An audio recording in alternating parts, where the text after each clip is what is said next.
자, 화면이 잘 보이나요? 예. 우리가 지난 시간에 인공수정에 대해서 좀 살펴보았습니다. 인공수정하면 크게 두 가지로 볼 수 있어요. 첫 번째는 인공수정인데 체내에서 수정을 하느냐, 체외에서 수정하느냐로 나누어집니다. 그런데 지난 시간에는 체내 수정에 대해서 살폈어요. 체내 수정. 다시 한번 얘기하자면 체내 수정은 뭐냐?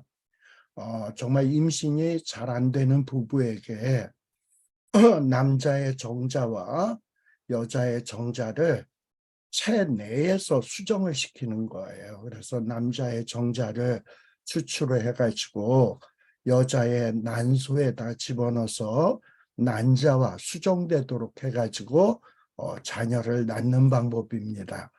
근데 이 체내 수정에도 두 가지로 나누어질 수 있어요. 배우자 간의 체내 수정 또는 비배우자 간의 체내 수정 이렇게 나누어질 수 있습니다. 그나마 이 체내 수정은 특별히 배우자 간의 체내 수정은 배우자의 정자와 또 부인의 난자와의 결합이기 때문에 나중에 태어나는 애에게 나의 아버지가 누군가, 나의 어머니가 누군가에 대한 혼란을 없앨 수가 있어요.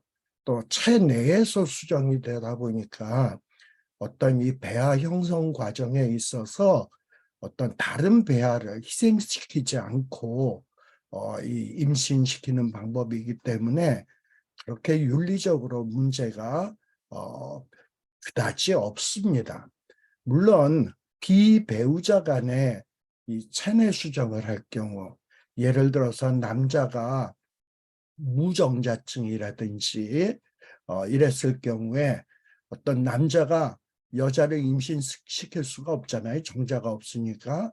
그러니까 다른 남자의 정자를 가져다가 여자의 몸속에다가 체내에다가 그 정자를 집어넣어 가지고 여자의 난자에다가 수정을 시키는 방법입니다. 이 경우에는 나중에 태어나는 아이가 엄마는 분명하지만 아버지는 아버지의 정자가 아닌 다른 남자의 정자를 가지고 수정을 했기 때문에 이 아버지가 실제 아버지와 법적인 아버지로 나누어져서 뭔가 복잡한 문제가 초래가 될 수 있습니다. 그래서 좀 문제가 있는 방법이에요.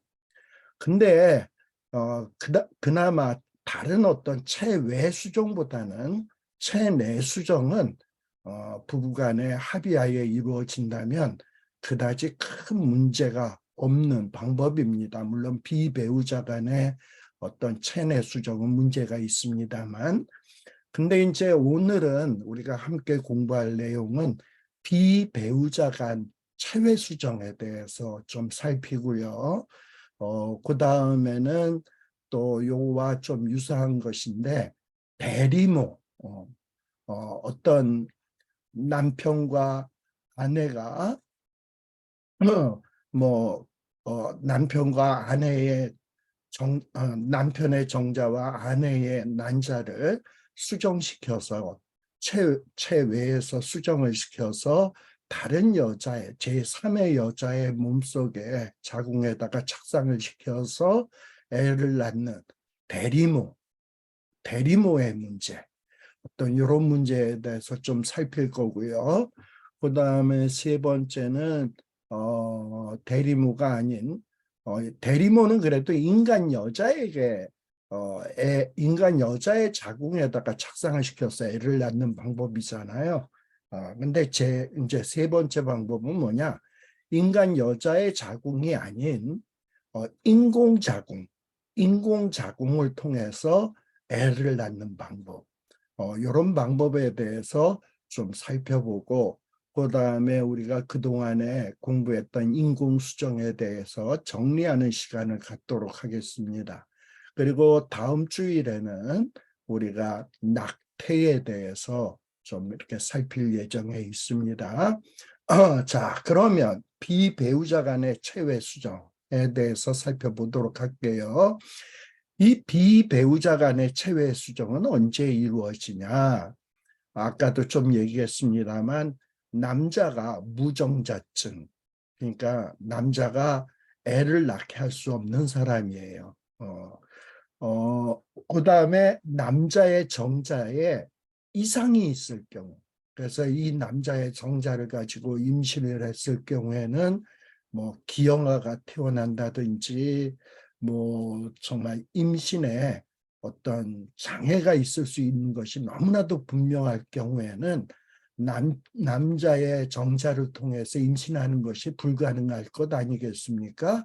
뭐 이런 경우, 그런 경우 또 어떤 경우가 있냐면 아내가 난자를 생산하지 못해. 여자가 씨 없는 수박이야. 그래가지고 아내가 임신을 할 수 없어. 그러니까 이런 경우에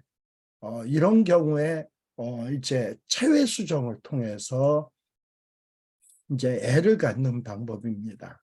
남자가 애를 갖지 못하거나 혹은 여자가 애를 갖지 못할 경우에 이럴 경우에 어떻게 하냐? 남자가 애를 갖지 못할 경우에 다른 남자의 정자를 그리고 여자가 애를 낳지 못할 경우에 다른 여자의 난자를 제공받아 가지고 체내에서 수정을 하든지 혹은 체외에서 시행을 시켜 가지고 그렇게 해서 임신하는 방식이에요. 이걸 가리켜서 비배우자 간의 체외 수정이다라고 이야기를 합니다. 또 우리 아까 대리모에 대해서 얘기했는데 여자가 자궁에 이상이 생겨서 임신이 안 돼. 암만 정자와 난자가 결합이 돼가지고 어떤 수정란이 되어서 배아가 됐다 하더라도 여자의 자궁에 착상이 안 돼가지고 임신이 불가능한 경우에는 어떤 제3의 여자의 자궁을 빌려서 애를 낳는 경우, 이걸 대리모 방식이라고 얘기했죠. 자, 이런 경우에 어떤 윤리적인 문제가 발생하는가 하는 것을 좀 살펴보도록 하겠습니다. 첫 번째로 남자나 여자가 애를 못 가질 경우, 남자의 정자에 문제가 있어서 혹은 여자의 난자에 문제가 있어서 애를 갖지 못하는 경우에는 어떤 정자나 난자를 기증을 받게 되죠. 자, 근데 이렇게 정자와 난자를 기증받는 것이 이게 합당한 것인가 하는 것을 생각해 볼 필요가 있어요. 우리가 피가 부족할 경우에 어떤 헌혈한 사람의 피를 기증받아서 수혈을 하기도 합니다. 때로는 내 몸에 어떤 간이라든지 콩팥이라든지 이런 것들이 문제가 생겼을 경우에는 어떤 뇌사 상태에 있는 사람의 간을 이식을 받는다든지 콩팥을 이식받는 경우들이 있습니다. 근데 이렇게 피와 장기를 기증하는 것, 이것과 어떤 불임 부부를 위해서 정자와 난자를 기증하는 것, 이것을 같은 것으로 취급할 수 있는가 하는 겁니다. 장기 기증과 정자, 난자를 기증하는 것이 과연 동일하게 취급될 수 있는가? 그렇지 않습니다. 그렇지 않은 이유는 뭐냐? 체세포, 이 간이라든지 콩팥의 세포는 체세포라고 얘기할 수 있어요. 그러나 정자와 난자는 체세포라고 하지 않냐고 보통 생식세포라고 얘기를 하는데 이 체세포와 생식세포에는 차이가 있어요. 그래서 어떤 간이나 콩팥을 기증하는 것과 정자와 난자를 기증하는 것에는 차이가 있습니다.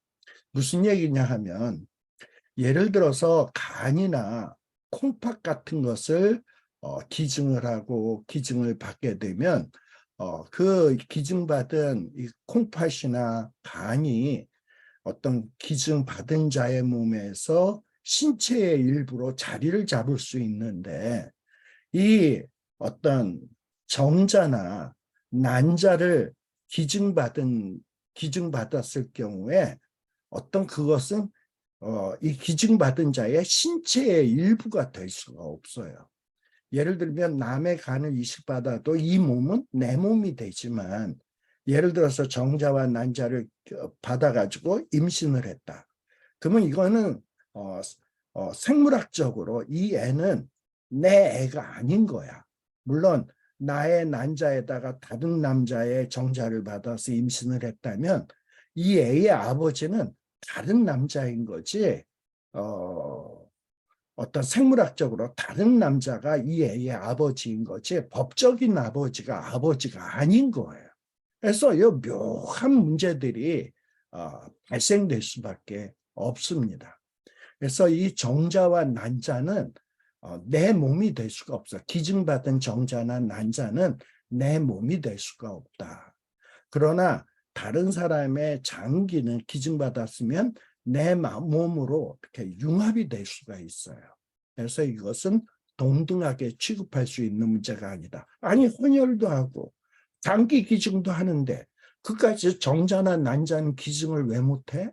그렇게 해서 불임의 고통으로 시달리는 사람에게 도움을 준다면 좋은 일 아니겠는가? 라고 얘기할 수 있겠지만은 그렇지 않다라는 것을 일단 말씀을 드립니다.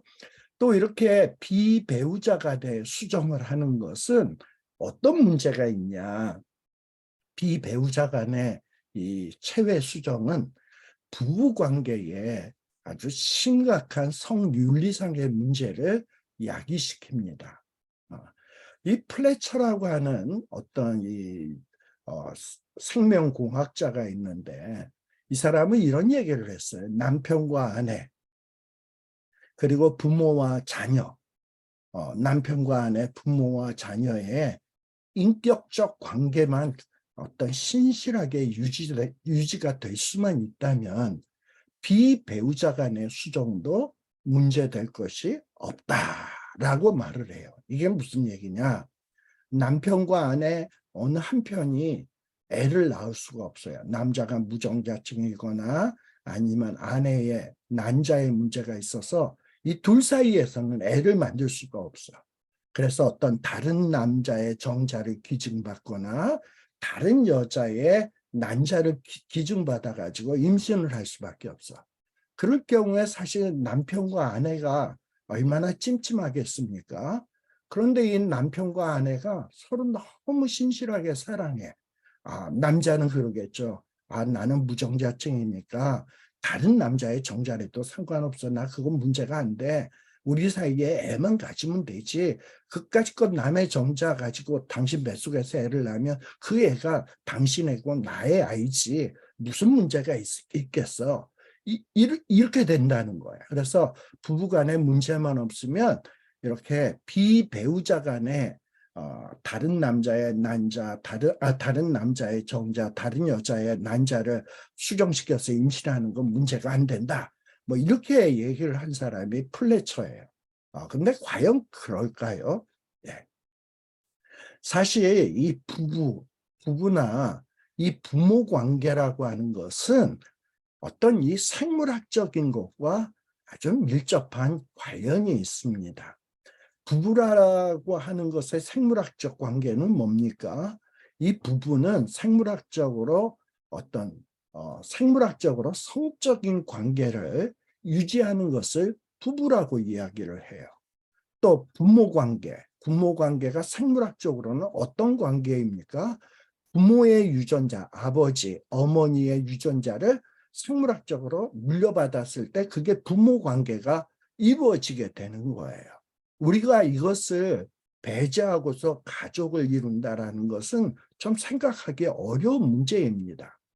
그래서 사실 서로 부모 간에 또는 부부 간에 인격적으로 서로 신뢰하는데 그까지 남의 난자면 어떻고 남의 정자면 어떠냐?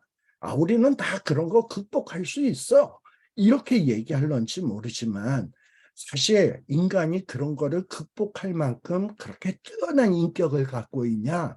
그렇지 않아요. 인간은 연약해요. 처음에 사랑의 관계가 뜨겁고 문제가 없을 때는 남의 정자를 통해서 남의 난자를 통해서 애를 낳았을 때 어떤 사랑의 관계가 뜨겁게 유지될 때는 문제가 안 됐는데 뭔가 사랑의 관계가 삐거덕 하다 보면 남자는 이거 내 정자를 통해서 낳은 아이가 아닌데 이건 남의 새끼인데 내가 이 애에게 충성할 필요가 왜 있어? 그리고 또 애를 낳은 엄마에 대해서 남의 자식 낳은 여자에게 내가 사랑을 할 필요가 뭐가 있어? 이러면서 뭔가 인간이 어떤 이 사랑과 관계가 깨어졌을 때 그 가족 관계가 송두리째 흔들리는 이런 문제로 발전되기가 쉽다라는 겁니다. 그래서 건강한 부부란 어떤 생물학적으로 성적인 관계가 유지되어야 되고 건강한 부자지간, 부모지간의 관계는 어떤 아버지, 어머니의 유전자를 물려받고 또 어머니의 아버지가 자기의 유전자를 물려준 그 자녀를 사랑하는 이런 관계 속에서 이루어질 때 건강한 가정이 이루어질 수가 있어요. 그런데 거기에 남의 난자, 남의 정자가 끼어들어오기 시작을 하면 그 관계는 어떤 문제가 생겼을 때 그 가족의 관계가 송두리째 무너지고 깨어질 수 있는 위험이 있다라는 겁니다. 또 어떤 문제도 생길 수 있냐면 예를 들어서 남자가 무정자예요. 그래가지고 제3자, 제3의 남자의 정자를 제공을 받아서 아내가 임신을 한 거예요. 원래 남편의 정자가 아닌 다른 남자의 정자를 가지고 아내가 임신을 했어요. 자, 그러면 그 아내는 그 다른 남자와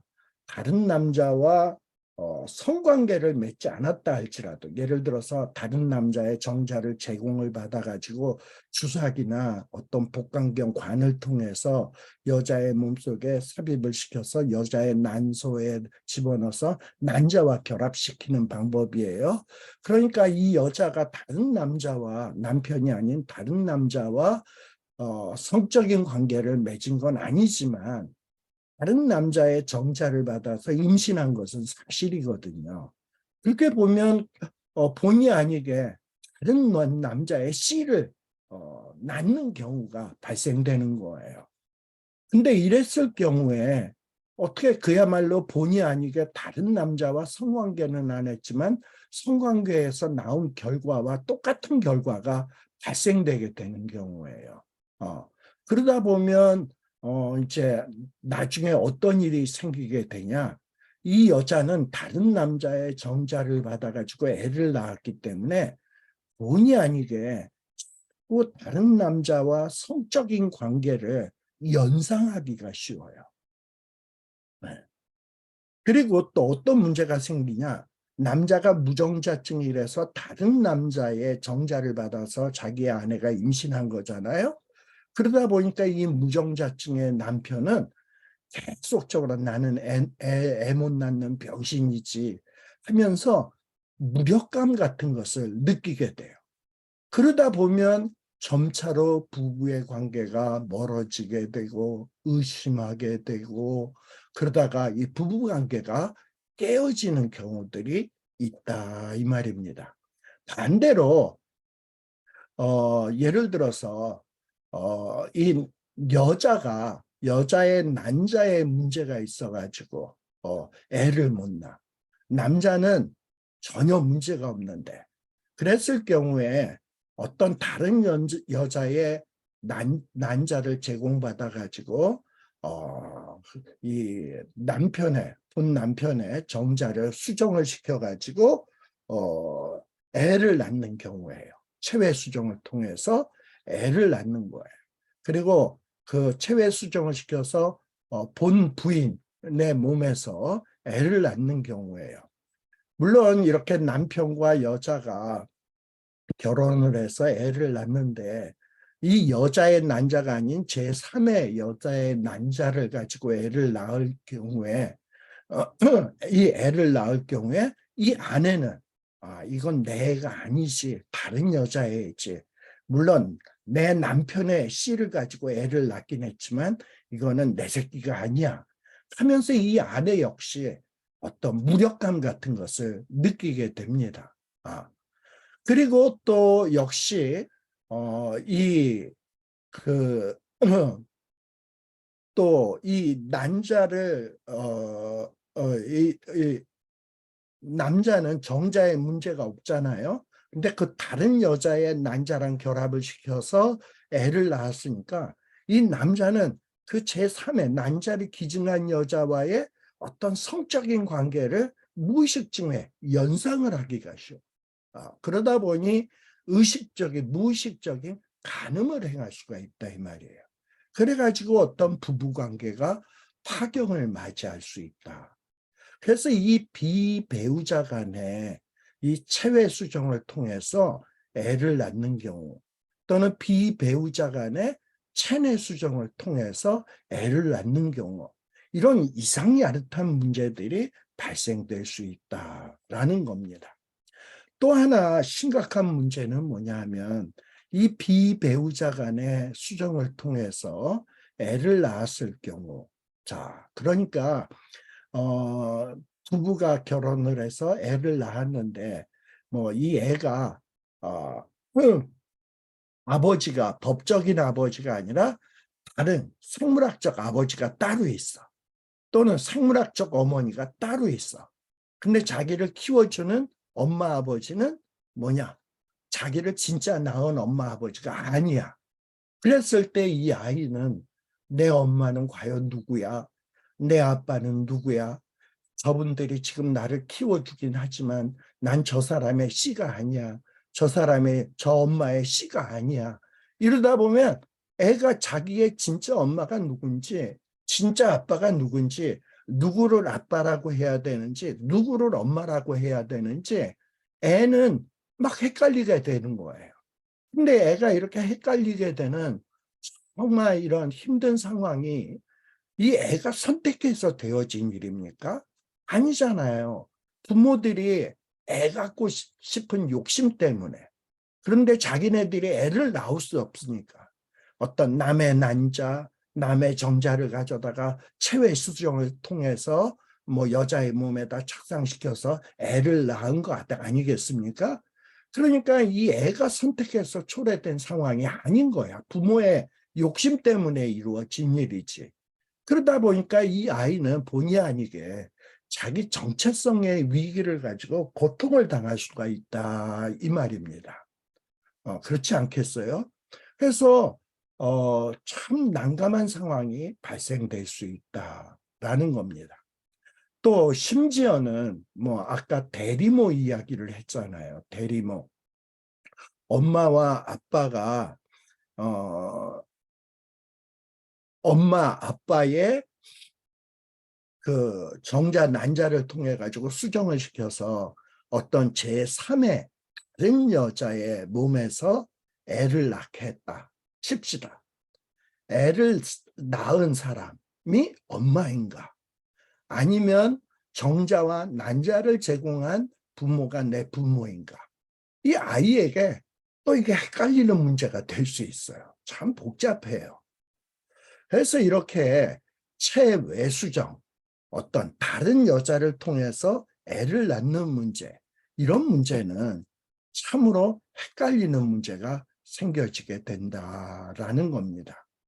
예를 들어서 또 이런 문제도 있어요. 뭐냐? 정자를 이제 어떤 남자가 무정자증이라서 애를 못 낳아. 그래가지고 어떤 다른 남자에게서 우리에게 좀 정자 좀 제공해 주실래요? 해서 정자를 기증을 받았어. 그래서 자기 아내의 몸에다가 체외 수정을 통해서 자궁에다 착상을 시켜서 애를 낳았어.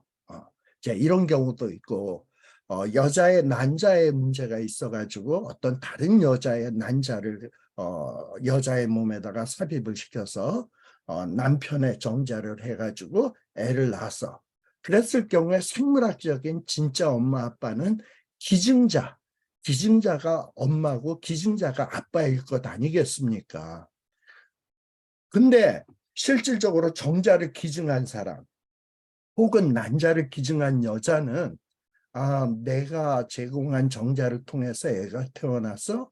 그럼 저 애는 내 애인데 또는 난자를 제공한 사람이 보니까 저 부부가 애를 낳아서 저 애는 내 애인데 이러면서 자꾸 어떤 감정적으로 내가 직접 낳지는 않았지만 저 애는 내 애인데 내 피가 흐르는데 이러면서 뭔가 정서적인 이 유대 관계에서 벗어날 수가 없어. 그래가지고 갈등의 문제가 생겨나게 됩니다. 그리고 또 어떤 문제도 발생이냐, 이런 정서적인 문제도 있습니다만 법적인 문제도 발생이 되게 되는 거예요. 예를 들면은 어떤 경우냐, 나중에 어떤 유산을 상속할 문제가 생겼을 때 누가 진짜 친부냐, 누가 진짜 친자식이냐, 어떤 이런 문제가 생겼을 때, 예를 들어서 내가 만일에 우리 부모가 우리 아버지가 아니라 다른 남자의 정자를 빌어가지고 내가 태어난 자라고 합시다. 그랬는데 우리 아버지는 실제 나를 낳아주지는 않지만 법적으로 키워준 아버지는 무지무지 가난해. 근데 정자를 제공한 아버지는 무지무지 부자야. 그런데 내가 우리 아버지한테서는 한 푼도 못 받을 것 같아.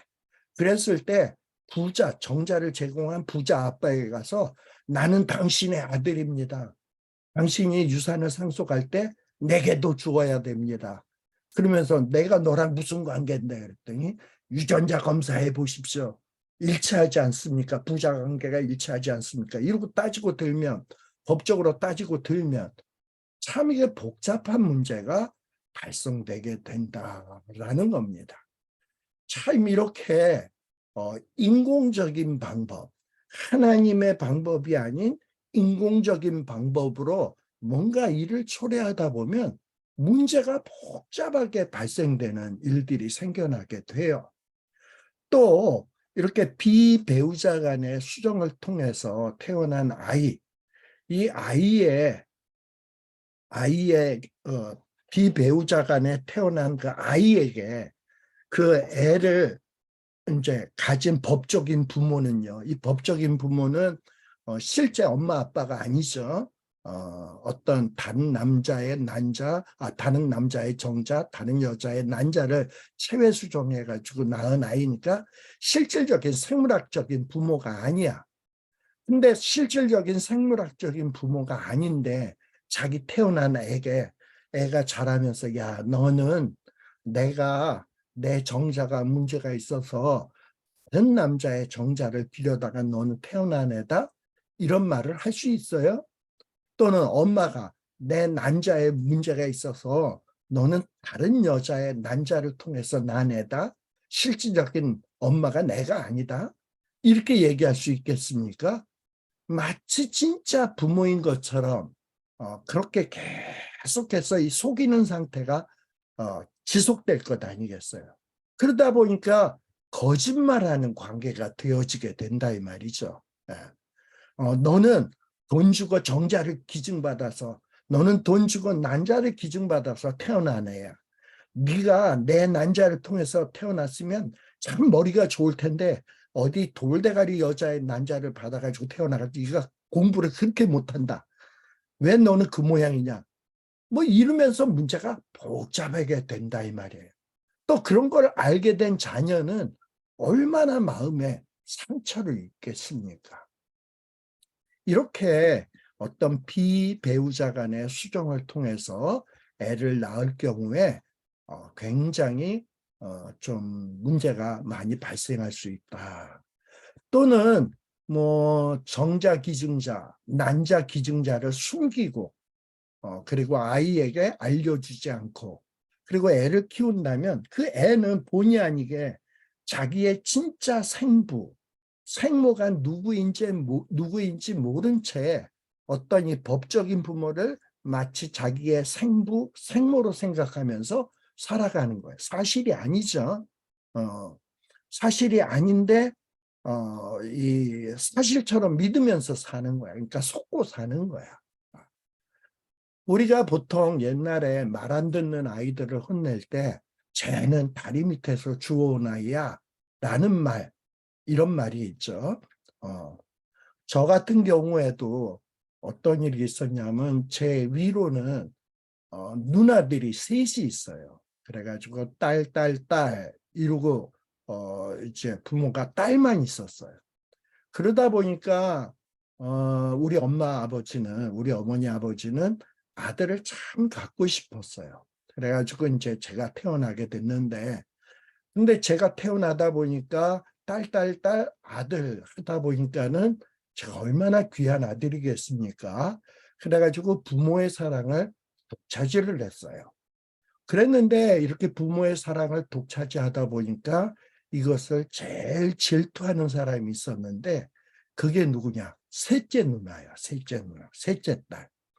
이 셋째 딸은 내가 없을 때만 하더라도 모든 사랑을 독차지를 했는데, 아들이 떡하니 태어나고 나니까 자기에게 대해서 관심이 싹 없어지고 부모의 사랑이 저에게만 집중되다 보니까 이 셋째 누나가 저를 굉장히 시기하고 질투했어요.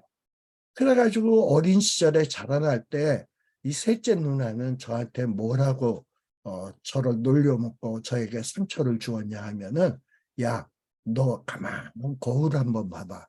네가 네 얼굴하고 엄마 아빠 얼굴을 한번 비교 한번 해봐.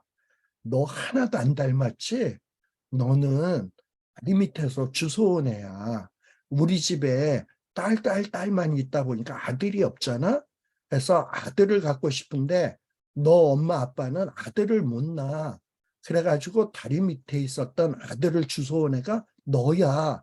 이러면서 저를 다리 밑에서 주워온 아이라고 막 이렇게 거짓말을 해댄 거예요. 저는 그 얘기를 들으면 얼마나 마음이 아팠는지 모릅니다. 그런데다가 제가 태어날 때 어떤 일이 있었냐 하면은, 사실 제가 이제 임신이 되었을 때, 엄마 몸에 임신이 되었을 때 저희 아버지는 유학 중이었어요. 미국에서 공부를 하고 있었어요. 물론 이제 저희 엄마가 저를 갖게 된 것은 우리 아버지가 미국으로 유학 떠나기 전에 우리 엄마와의 관계를 통해서 제가 임신이 되었어요. 네. 그래가지고 이제 그런데 우리 아버지가 미국 가 있다가 이제 제가 태어난 다음에 저희 아버지는 공부를 마치고 그다음에 돌아오게 된 겁니다. 근데 이제 아버지가 없는 상태에서 제가 태어났고 아버지가 없는 상태에서 어릴 때를 제가 자라다 보니까 우리 어머니가 딸 셋을 키우고 저를 키우려다 보니까 우리 어머님이 돈을 벌어야 되거든. 그러다 보니까는 우리 어머님이 저를 돌보기가 힘들어서 유모를 들였어요.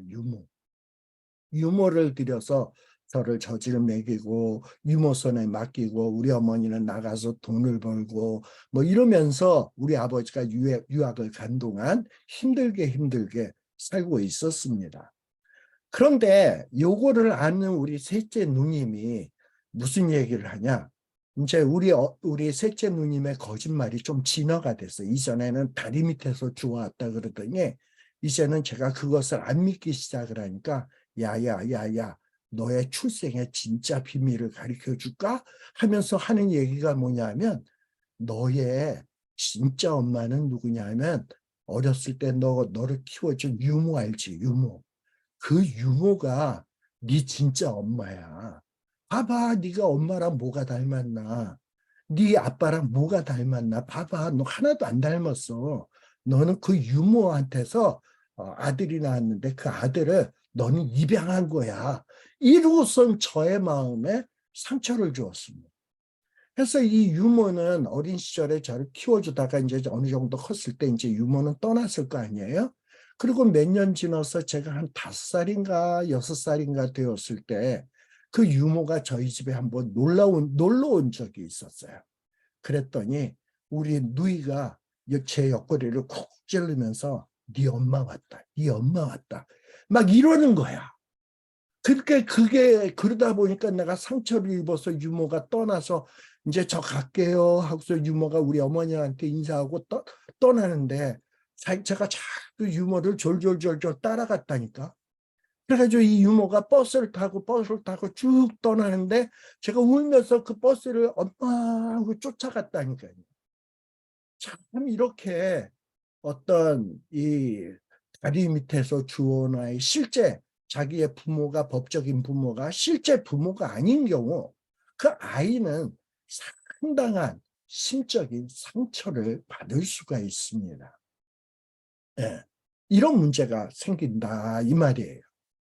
그리고 또 뭐 정자와 이제 난자 제공자가 누군지 몰라. 근데 그랬을 때 어떤 인간관계에 어떤 혼란을 초래하는 경우들이 생길 수 있습니다.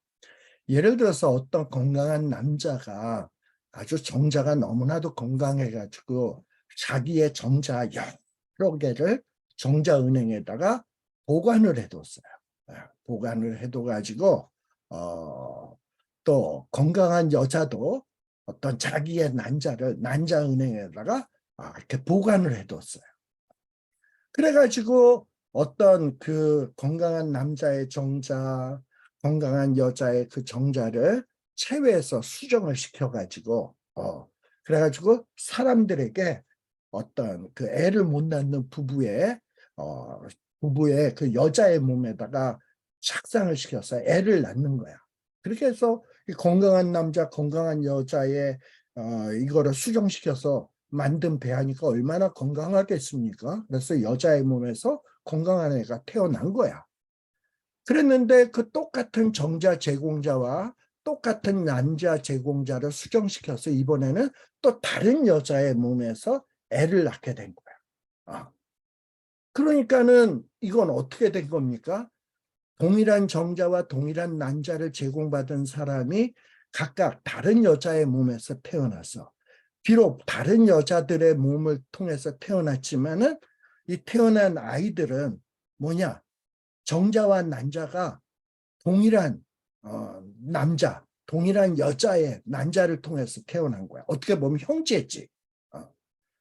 그래가지고 이런 일이 이스라엘에서 발생이 된 거예요. 이스라엘에서 어떤 신랑과 신부가 결혼식을 하게 됐는데 어떻게 무슨 사연이 있었는지 모르지만 유전자 검사를 했는데 둘이 자매라는 거야. 자매가 아니라 남매라는 거야. 그러니까는 남자의 아빠, 엄마 유전자, 그 다음에 여자의 엄마, 아빠의 유전자가 똑같아. 그러니까는 이 두 사람의 결혼은 남매 간의 결혼식이 되는 거야. 실질적으로 키워준 부모들은 다 다른데. 근데 이스라엘에서는 이런 근친상간 같은 게 얼마나 금기시되어 있습니까? 그래가지고 유전자 검사를 하고 발칵 뒤집어져가지고 결혼식을 취소하는 이런 사태까지도 있었다고 하는 거예요. 참 그러니 얼마나 헷갈리는 문제가 생겨지는지 모르겠어요. 또 이렇게 비배우자 간의 수종을 통해서 애를 낳을 경우에 또 복잡한 문제가 생기는데 예를 들면 어떻게 된 거냐. 어떤 낙태된 태아, 그 어린 태아에게서 그러니까 어린 태아의 몸속에서 난자를 채취를 해가지고 그러니까 어린 태아의 난자니까 얼마나 그 어린 난자겠어요.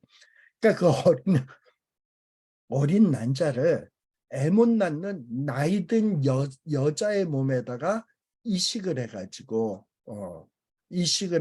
그 난자를 이용해가지고 출산을 시도를 했어. 그랬으면 이 나이든 여자가 애를 낳았지만 실질적인 그 애는 누굽니까? 태아의 난자를 통해서 낳으니까 태아의 애가 되는 거야.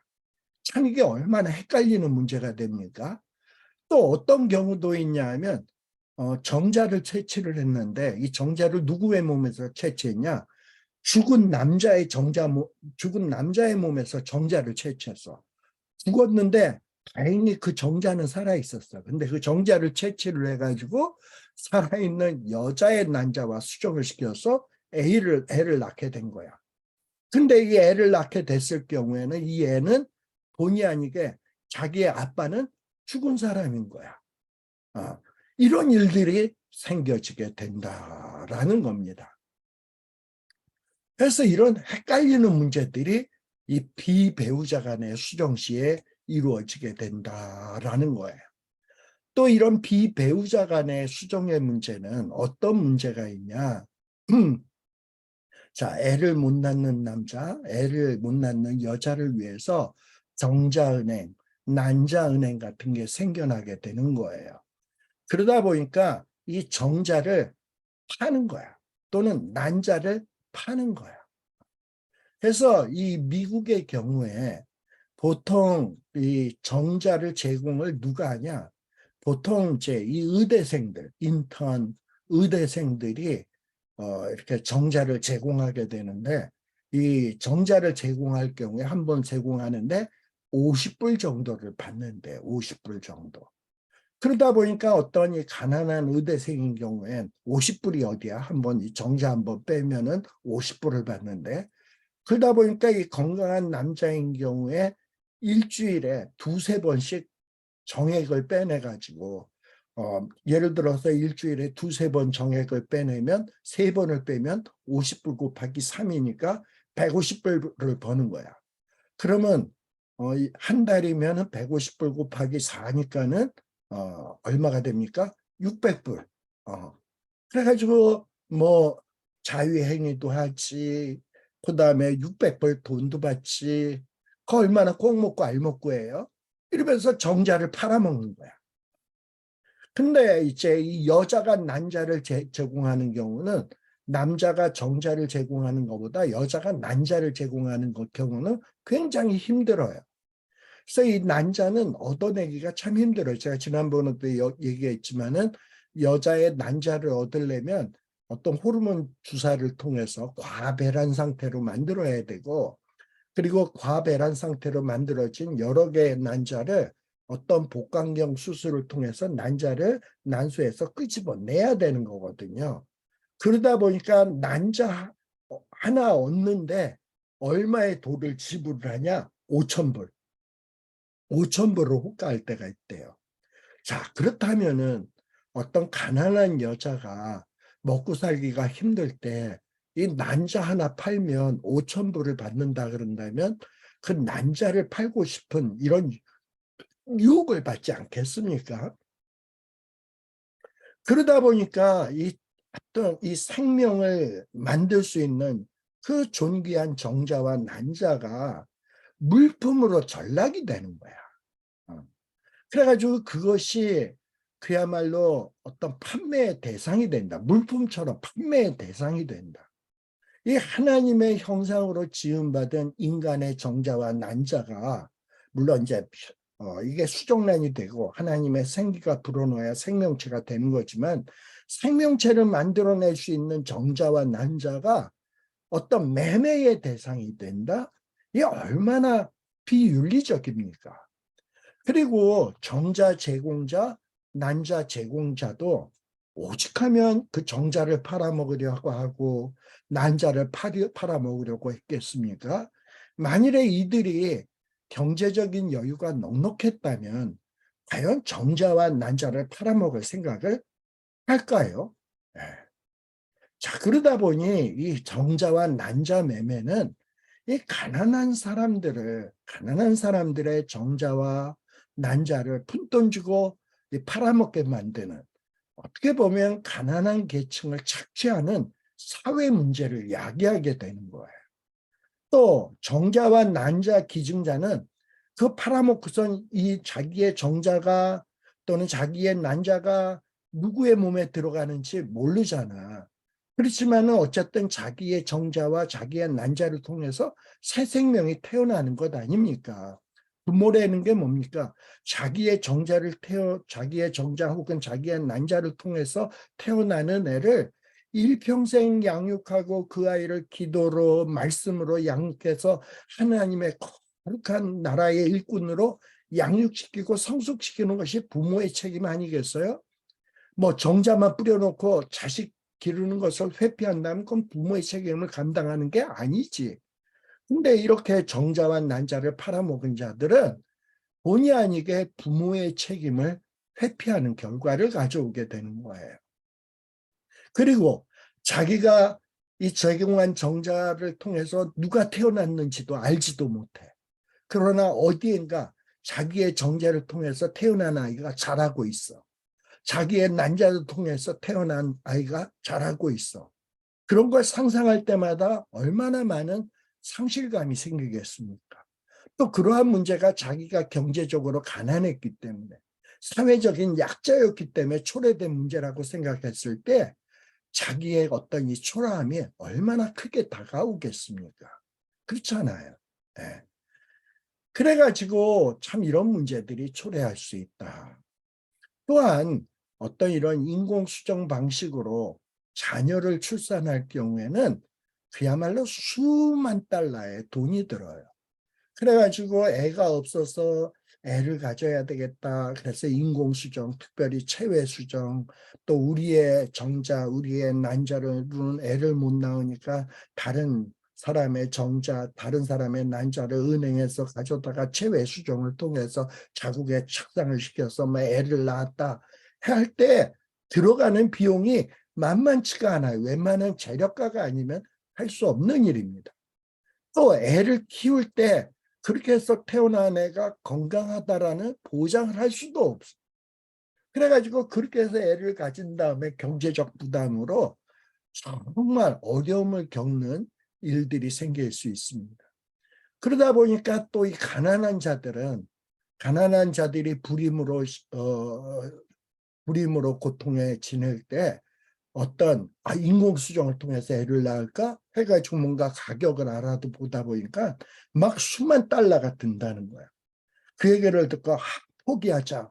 그 포기하고 사는데 어떤 사람들은 돈 있다는 이유로 인공수정을 통해서 애를 낳아서 잘 키우는 모습을 볼 때 이 가난한 사람들은 야, 우리는 애들 가질 수 없구나. 가난하기 때문에 얼마나 이런 상실감이 생길 수 있겠습니까? 이런 문제들이 발생될 수 있다라는 겁니다. 또 이렇게 체외수정, 비배우자 간의 어떤 체외수정을 통해서 애를 낳을 경우, 인공수정을 시도할 경우에는 어떤 이런 정자은행, 난자은행, 이런 것들이 필수적으로 동반될 수밖에 없어요. 근데 이렇게 정자은행에서 정자를 구하고 난자은행에서 난자를 구할 때 기왕이면 좋은 난자, 좋은 정자를 얻어서 수정을 시켜서 착상시키고 싶을 것 아니겠어요?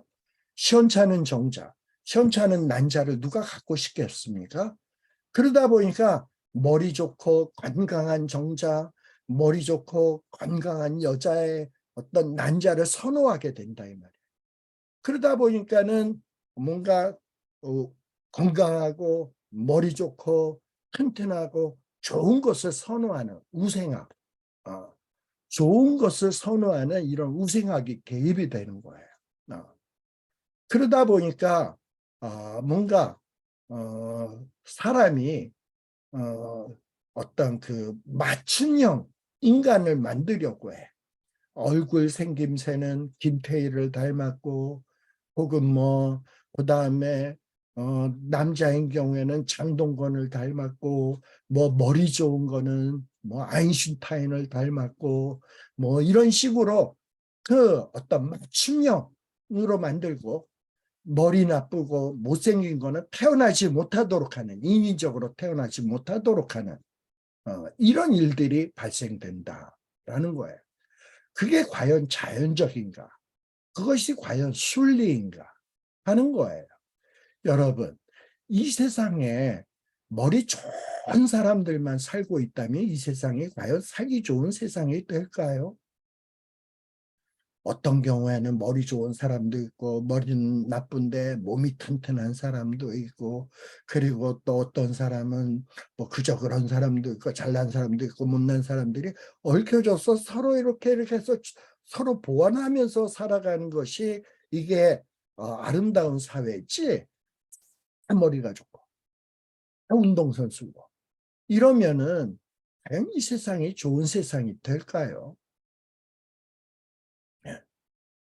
자, 이런 어떤 문제들이 있다라는 겁니다. 예. 자, 그 다음에 또 어떤 문제가 있냐?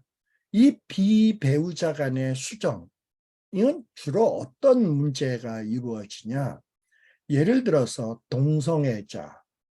이 동성애자들은 이 동성애자의 배우가 있을 거 아니에요? 남자, 남자, 여자, 여자, 서로가 배우자잖아. 어. 근데 이 남자 배우자, 여자 배우자 간에는 애를 낳을 수가 없죠.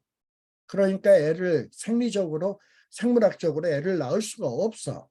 그러니까 어떤 그 정자은행, 난자은행에서 정자와 난자를 체외 수정을 통해서 수정을 시켜서 어, 수정을 시켜서 예를 들어서 여자인 경우에 어떤 배우자 간에 어느 한 여자의 뱃속에 자궁에다가 착상을 시켜서 애를 낳는 거예요. 자, 그렇게 해서 애를 낳았어. 자, 그렇게 해서 애를 낳았을 경우에 그 아빠는 누구야? 그래가지고 뭔가 그 아이는 나는 왜 아빠가 없지? 왜 아빠 역할을 하는 사람이 여자고 엄마 역할을 하는 사람이 또 여자지? 이러면서 애는 헷갈리는 이런 어떤 정신적 혼돈을 겪을 수가 있다라는 겁니다. 네. 그래서 이런 어떤 심각한 문제들이 발생될 수 있다라는 거예요. 그런데 여기 미국의 캘리포니아주 저 샌프란시스코 옆에 오클랜드라는 곳이 있어요. 근데 그 오클랜드에는 정자은행이 있습니다. 근데 여기 이 정자은행, 오클랜드에 있는 이 정자은행은 주로 누구를 돕느냐? 여성 동성애자들. 여성 동성애자들은 둘 다 여자지만 그 둘 사이를 통해서 애를 낳을 수가 없잖아요. 그러다 보니까 정자은행에서 정자를 가져다가 여성 동성애자 어느 한 여자의 자궁에다가 착상을 시켜가지고 애를 낳는 인공 출산을 시키는 기관으로 사용이 되는 경우가 사용을 한다고 해요. 또는 동성애자가 아니고 독신녀들이 외로우니까 애를 갖고 싶어. 그러니까 그 오클랜드에 있는 정자은행에서 정자를 제공받아 가지고 임신을 하는 경우예요. 근데 이게 보통 비싼 게 아니야. 그리고 그렇게 해서 돈도 돈이려니와 그렇게 해서 애를 낳았을 경우 그 애가 얼마나 헷갈리는 일들이 발생될까요? 왜 나는 아빠가 없을까? 이런 문제. 과연 이런 것을 우리가 윤리적이다, 성경적이다 이야기할 수 있는지 이런 문제에 대해서도 우리가 깊이 한번 생각해 봐야 되겠다라는 생각을 해보게 됩니다. 자, 그러면 우리 잠시 쉬었다가 다음번에는 우리 대리모의 문제에 대해서 좀 살피도록 하겠습니다.